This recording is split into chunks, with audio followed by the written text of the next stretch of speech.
Spotlight in the building. We have, man, a legendary guest in the house. I'm gonna let you introduce yourself. You do it too, Pat. So, well, thank you. I'm Rico from Sons of Funk, of No Limit Records with Master P. We've sold over 50 million albums. Well, Sons of Funk sold over 50 million albums worldwide to this day. Okay. Man, like we're gonna jump right on in it. I know y'all told the world previously, but for those who may not know, like, how did everything get started? I know it started like while y'all was around high school, right? Yeah. It started. Let's go all the way back. It started with myself, Lorenzo, Dez, and Greg, and Ricky J. Gotcha. It was 5 of us, and so what happened? Dez is really like my cousin, and so he was a little younger than me. And one day I was in Oakland by the Lake Merritt, and he was like, "Cuz, I got some new music or whatever, and I'm producing now." And I was like, "Whatever, you ain't produce. What you produce? You what?" Like, he said, "Man, no, come over to my house." So I went over to his house, and all of a sudden, he just put on this music, and it was all the sounds that was on the radio. It was all the kicks from Teddy Riley and all the same keyboard sound. I was just like, man, like, man, you really did it. Yeah, you did. I was like, oh my God. So I said, look, give me this. When I come back tomorrow, I'm gonna have us a hit song. He was like, are you serious? I was like, bro, you know I'm a king hook man and the writer, whatever. So I took it home. We came back and we had a song. It was actually better than Pushing Inside You. Believe it or not. You had a song that was better than Pushing. It really was. And it was called If Your Body Says Yes, Come On Over. Okay. And we sold that song like crack. I mean, we was out the trunk with it. We was selling it. And I remember one time we was at the fair, and I ran into E40 brother, not D-Shot, I forget E40's brother. Anyway, E40's brother, his real brother, and he got the song, and he was like, look, man, this song is jamming, let's hook up or whatever. Right. But through a bunch of things, we never got with E40, long story, we ended up with Pete. Gotcha. So that's how it initially started. Okay. Quick question. So now all y'all older, y'all have kids, stuff like that. Yeah. Y'all back making music. Yeah. The music you know for. Yeah. How does it feel, making that real Sons of Funk, sexy music? And now that you have kids that's old enough to understand the music. Yeah. It's wonderful. My son, Rico Jr., he's rapping, and so we're going to put him on. And then RJ, I call him Rico Jr. too. He's not biologically my son, but he is my son. I feed him, I take care of him, I help him out. So, and he looks at me like a father, Right. And he's extremely talented. Like, oh my God, like I can't even stress to you how talented this boy is. He'll be probably driving up in a minute. Right. He's literally Chris Brown minus the dancing. Okay. And he's and I don't say that, like, right. And he always give a pop, why you keep juicing me, man? I'm like, boy, look, I'm telling you. You see something he don't see. Yeah, he don't even see it. But I know I've been doing it forever. And I've only seen a couple people have the voice tenacity that he has, which would be Michael Jackson, Prince, some big shoes, Chris Brown, and RJ. Okay. And he has a voice almost whatever he sings, it becomes a hit record. and he knows how to make it extremely commercial viable for the radio. Right. And you don't run into. And how old is he? He's 28. 28. Okay. Yeah, he's phenomenal. We was just talking about it the other day. I was like, he told me he was born. I was like, boy, do you know we was already out blowing up and you was just in diapers. Right. You know. And then he's from California originally, but we met out here. Right. And I was telling my buddy at Walmart, this guy named Terrence, I was like, Terrence, man, I'm looking for a dude to sound like Chris Brown. He was like, I got the perfect person. That's something. I was like, where you live, LA? Where you live, New York? He was like, man, he right here in Baton Rouge. I was like, you gotta be lying, right?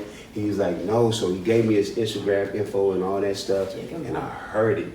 And I was like, oh my God. So I got in contact with him. He came over and like I was blown away. And then we just started doing music, but he was still doing his own little thing. Right. So I let him, you know, get a feel who I was. Now it's his time then, because you know they say R&B is dead. Oh no. You know, baby. So now it's that time. We bringing it now back. It's that time. Yeah, we got some hot stuff. So like tell me about like the gap between, you know, y'all releasing new music.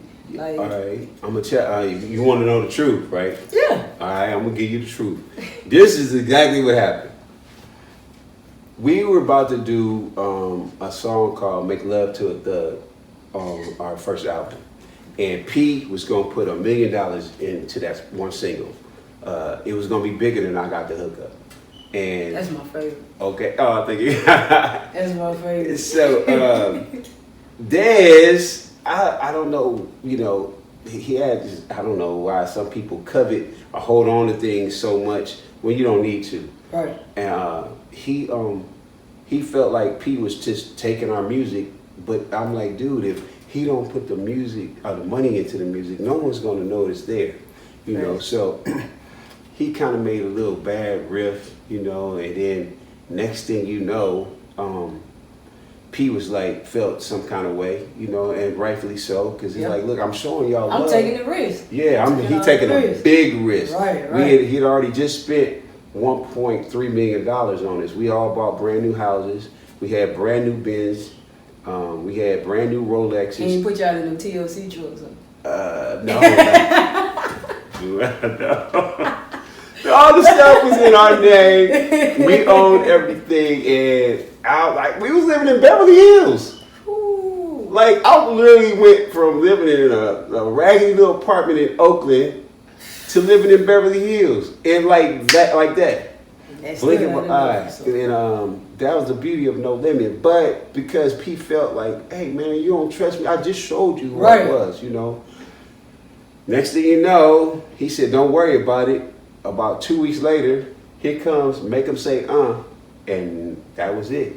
Hey man, cause I like I told you before we started on the camera rolling, it was crazy because like I didn't really realize until recently how long ago this was. Yeah. You know what I'm saying? So I'm a teen, pre-teen. Yeah.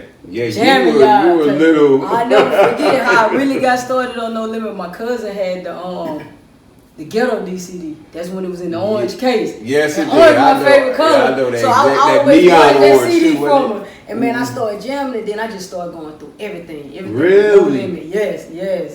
Wow. And man, till this day, I Got the Hookup, man, is like one of my favorite songs from No Limit. And that hook, man, I can't sing, but I sing that. I sing that without you. And if we say bye, bye, bye, then take my heart with you. Oh, yeah. Hey, that song sent chills to me, man. And I'm talking about when I say I sing it with so much passion. I can listen to that song. You want to know something? We was about to throw that song away. And I said, no. It's something about that song that gets me. I just love that song. And we wrote that song real quick, too. Now, let me tell you about Pushing Inside You. I was broke. We was so broke. We was broke. I was broken in glass on the concrete. Y'all about to scrap it? No. So what happened was, I was sitting in my room in Fairfield, California, Sassoon, California, and E40 lived around the corner. Even 40 wouldn't pay me no attention. He wouldn't try to help or whatever, you know. So I was like, whatever. So I just said, God, I know this is gonna sound funny. I said, God, please put a song in these hands that millions of people gonna love forever. And I'm telling you, if you could, you want to pause this real quick, and I'll get my guitar. I can show you just how it went down. Well, all right, hold on, y'all. We want to see the exclusive, man. Right. This is what the world needs to see. Yes, indeed. This really how it went down. So, I said, God, and I had my guitar just like this. It was black. And I said, God, please just put a song in my hands that millions of people would love. Like, and I said, hey, God, you know, I'm trying to, whatever. And he said, all right, just put your hands on the guitar. And I said, all right. He said, now, strum. I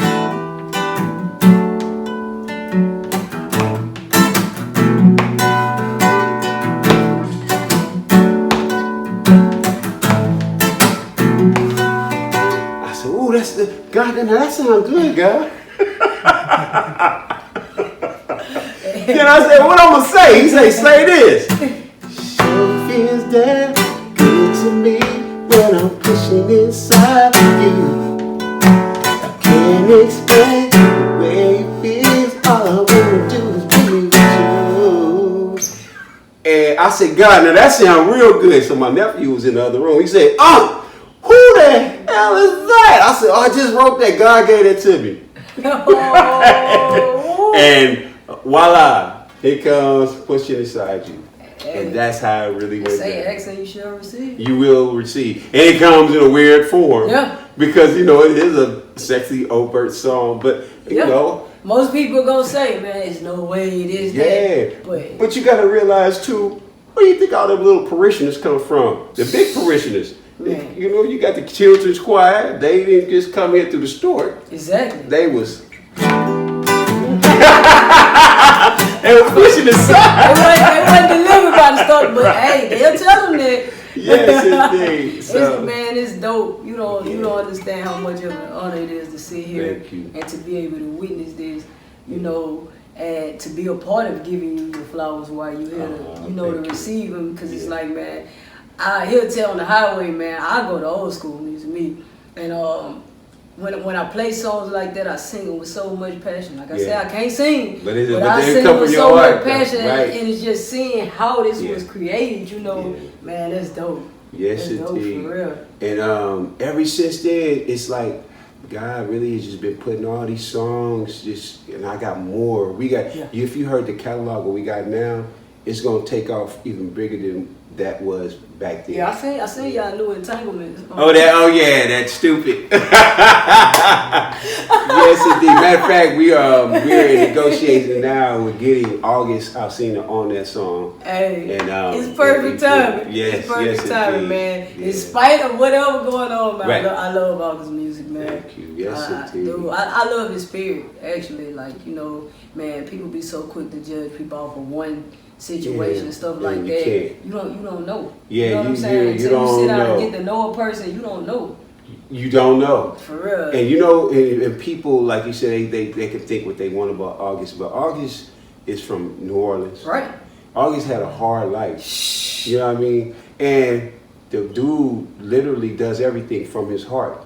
If he loved her, he really loved her from his heart. And they think that it was all about something else, but he was telling. Because you from the Louisiana, you know how we are out here. You know, I'm from California, but I've been here since 2000. Home. This home.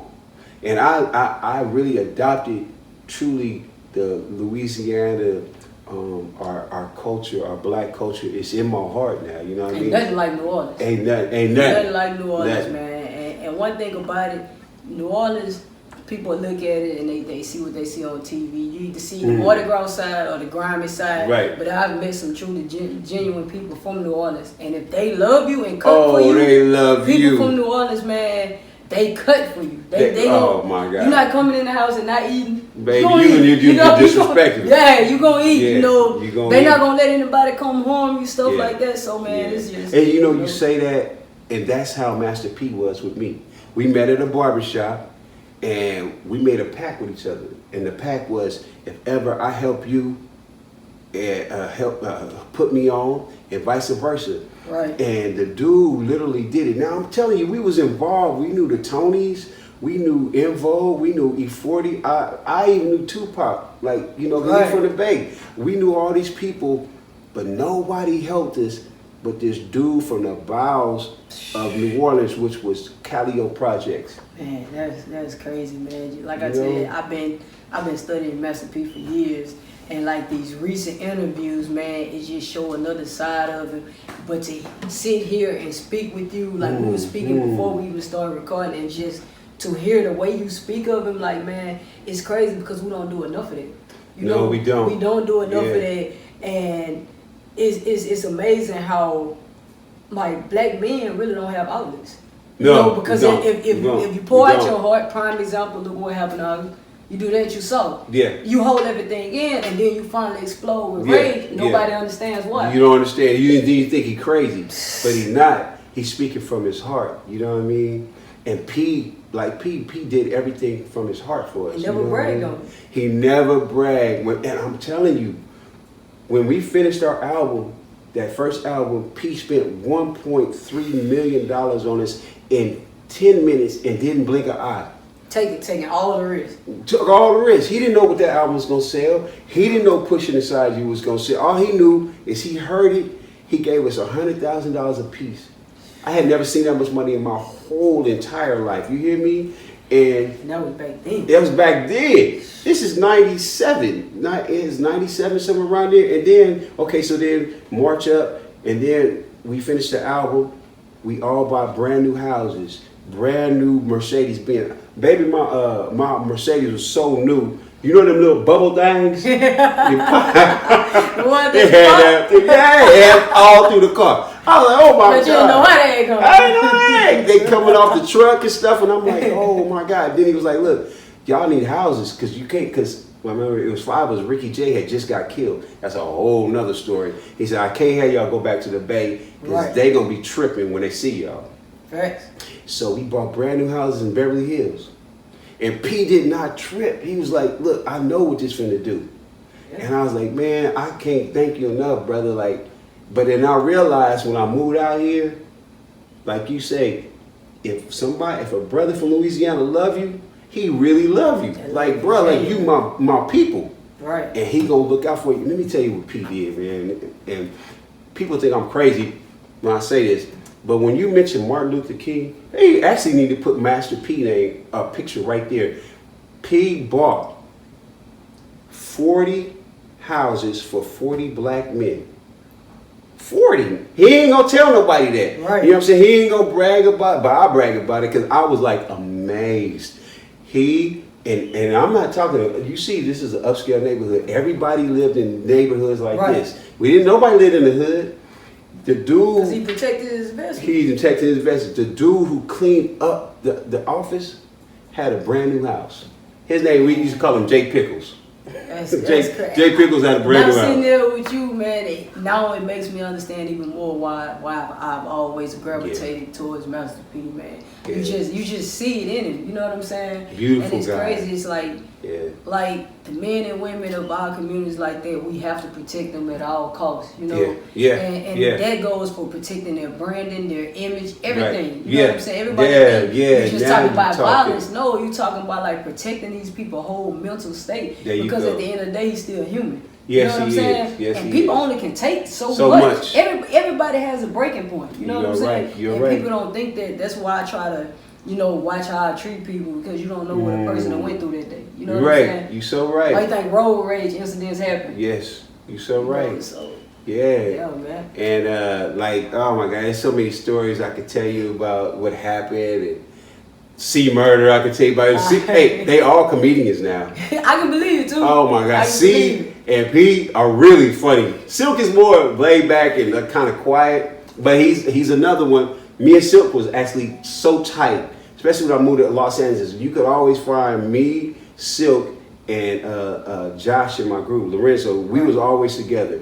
But C and P, they actually were the same person. But I don't know why C at the time felt like he had to prove whatever, when he didn't, because people just loved him. You know what I mean? You know, they loved him like and admired him like they did Pete. But you know, now as maturations has set in, I definitely know he's changed. Definitely. You know, and now you see Kim Kardashian and Monica are pushing for him to get out of jail, which is beautiful. I mean, it's like I remember I met him one time at the Angola Rodeo. Really? So, okay. Before he got transferred, he may not even remember, but he was like down to earth then. Yeah. You know what I'm saying? Yeah. And that's the thing. Like you would think somebody of that caliber and even going through what they're going through, you know, can turn them into a whole different person. But I mean, sometimes people sit back and you know they can think about decisions they made and like, man, you know, this may have saved me. You know what I'm saying? So it's different ways, you know, guys. You have to go look at attention. it. Yeah, and get your attention. And you have to try to find a positive in every situation because if not, man, you'll drive yourself crazy. You're right. Boy, you saying some really powerful things right now. It's like I'm interviewing you. It's beautiful. Yeah, we you gonna understand. Keep it natural, man. Like for real. I just yes, indeed. like I said, I don't think I stopped smiling since I've been here. This is crazy. This is amazing though. Like I said, when I really see this house is indicative of what P did. So I sold my house in Beverly Hills. I came out here and I had this house built, and I bought a bunch of apartments. You designed it yourself? Yeah, I designed it.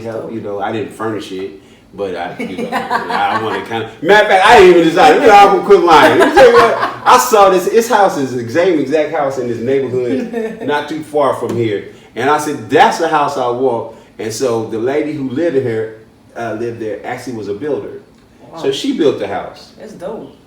And that's what happened, and bought this nice little land and bought a bunch of houses that I rent out. So what's the difference, what do you feel like the biggest difference between living out in Cali and living out here? Baby, like, you know I'm from here now, baby. Let me You officially from here. One, the cohesiveness.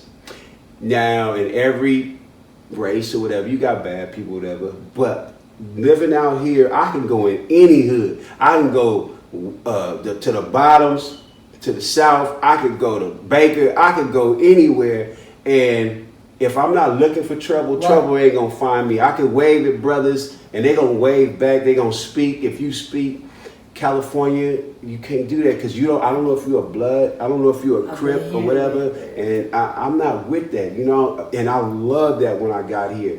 Then everything was so cheap. I was like, damn. Whoa. I believe you on that one. This house that I'm in now would cost about $6 million in California right now. With the land and everything,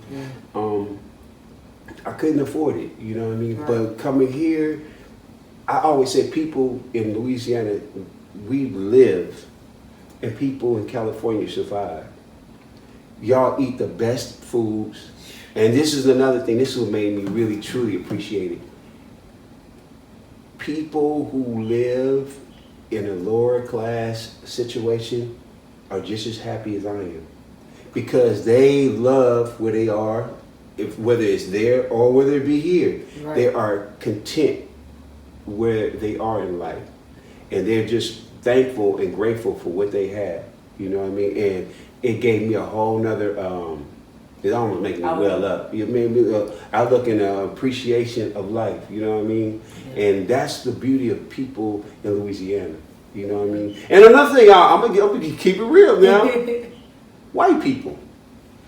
There's some very racist white people, but I learned here, for one, it's some white people, once they love you, they really do love you. Yeah. Like, really do. And I never seen white folks eat grits in California. They eat grits like a while guy. They eat soul food. They can cook just like black people.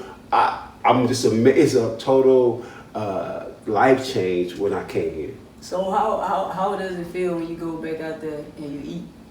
Baby, I can't wait to get back home. I was like, this ain't no good food. Lord Jesus. I was like, what a Tony Satcherit. Take it on the plane with you. Yeah, you know.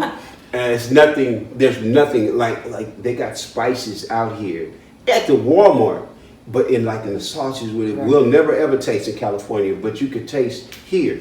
You know what I mean? Just the love. You know what I mean? Like dudes be coming over here, and I don't know them. They'll drive by and they'll see the lake in my backyard. Hey man, can I go? Man, go fishing. Go right ahead. Right. And they gonna go fishing. They'll catch some, bring me some, and we'll be friends, and they go about their way, and it's all good. So, not to get too far off track, like man, tell the people about some new music y'all working on. Oh, the new music. And you know what's going on with the group right now. Okay, so the new single is Stupid, and it's doing phenomenal. Again, we're gonna get August Alsina on it. We just reached out to E40. It's doing well. We just did a video concert. There's going to have 20 other groups, nationally known groups that's going to be in it. We just finished that. We just got offered a deal. Okay. And so I caught you while I can catch you. Yeah, there you go. So, and then, so the other original member in the group is Josh Lorenzo, and then RJ, which is my son. Okay. And again, he's phenomenal. Like, yeah, he's dope. Gotcha. I gotta hear this, man. Yeah. Before I go ahead. I'm gonna let you hear. I give you an earful. I love R&B music, yes, man. I can write R&B music. And we redid Push It. And the older heads like, well, it's good, but it ain't the first one. But then the younger people, like your age or whatever, they, oh no, I'm with that one. Yeah. Look, when she drove up, y'all, I was like, who this little 18-year-old kid coming to interview? You don't know nothing about me. You know, was it Migos or something? You know nothing about me. Oh man, I mean, I still look good for my age. Yeah, yes indeed. I definitely appreciate that, man. Speaking of your music and stuff, like, what's one of your most memorable moments? Oh, I got so many of them. Oh my God. I remember one memorable moment when I wanted a house so bad, doing music, and initially I was going to school to be a doctor, and I dropped out of school to pursue music, and my parents was like, look, nigga, you better make it. You have no other alternative. And when the day I got the key to my house in Los Angeles, I opened the door and I looked up and tears was running down my eyes, and I said, thank you, God. And I dropped to my knees, and that was very memorable, Right. Now I got some funny moments now, y'all want to hear them too. That's dope though, man. That's dope because, like I said, the whole purpose of me starting this platform is like, man, this is the stuff people need to hear.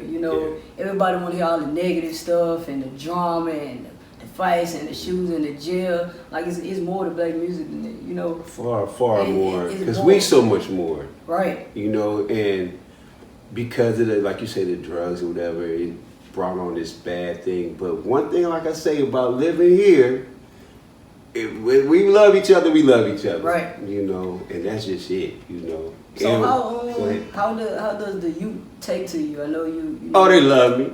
You're in the Record City now. Yeah, they love me. I talk their language. Again, I got my master's degree in psychology. I got a couple of young guys that I help out. One in particular, he comes over here, he spends the night. He hangs with my son. They go in the back, they record, and I'm showing him there's another life, and he's understanding, like, this is the life I want. Well, you can have it, and I'm gonna help you get it. Yeah. I can't save all of them, but if I could save one, I done done my thing. You know what I mean? Because Master P helped me when nobody else was trying to help us. You know what I mean? He really did. Yeah, man. People think I'm like, no. Like, I had signed my first record deal when I was 13 years old with Motown Records, and I learned a lot from them.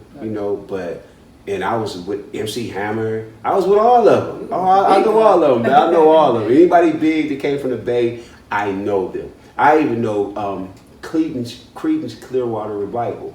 I used to go over to that guy's house, and listen to their music or whatever. But and a lot of my friends played. They were older than me. They played with Prince, like Miko Weaver, even Raphael Sadiq.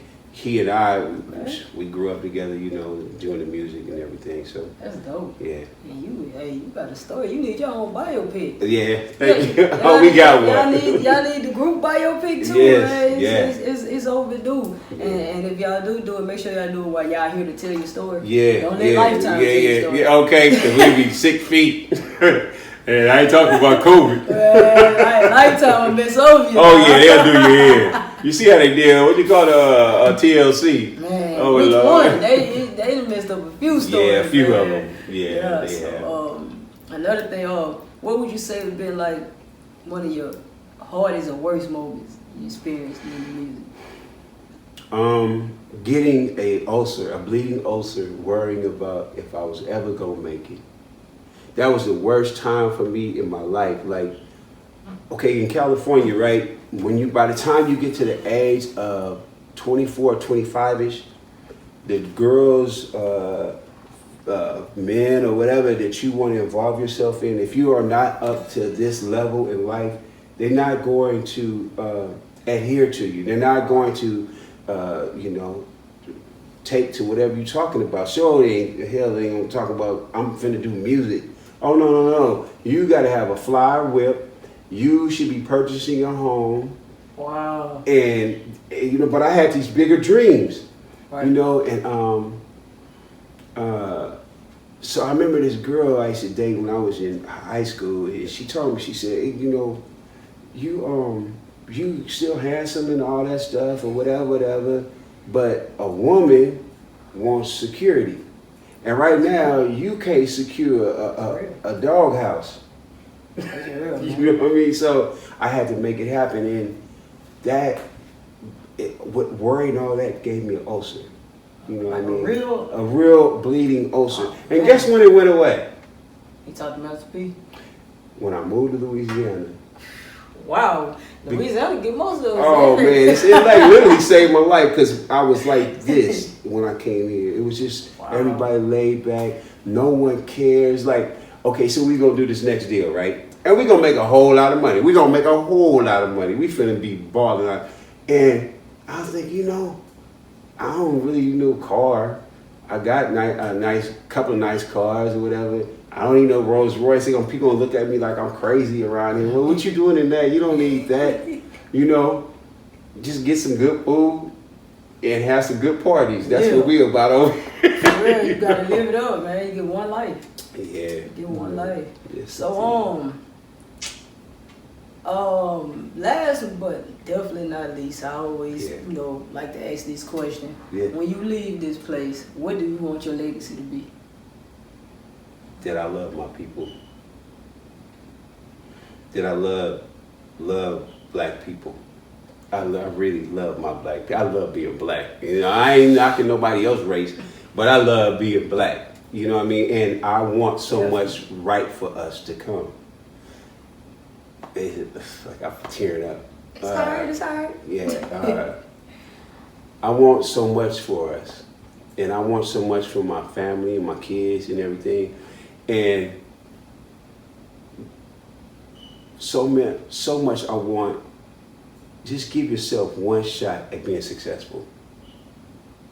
Just one shot. That's all it takes. Just give yourself. You can always go back to being broken, whatever, but give yourself one good push to see what it's like, and then make that choice. Don't take yourself down before you even get there. And that's my legacy. I agree. Well, let the people know where they can find all your new music, what you have coming, any shout outs. The floor is yours. All right. I want to shout out my girlfriend, Tasha Franklin. She crazy, but she my girl. Hallelujah. I want to shout out our new manager. What her name is? Angela Covington. I'm sorry, Angela. I know you gonna kill me, but Angela Covington. Cat X, a big time DJ in North Carolina. These guys have really been helping us out. I want to, you can find our music.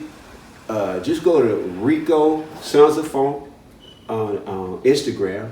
I don't have too many more. You know, I'm a little older than y'all. I don't even just Snapchat. I don't know none of that. You know. Tell them run them followers up. Yeah, okay. Yeah. Just go to Rico, Sons of Funk. She give me a cue. What you saying over there? YouTube.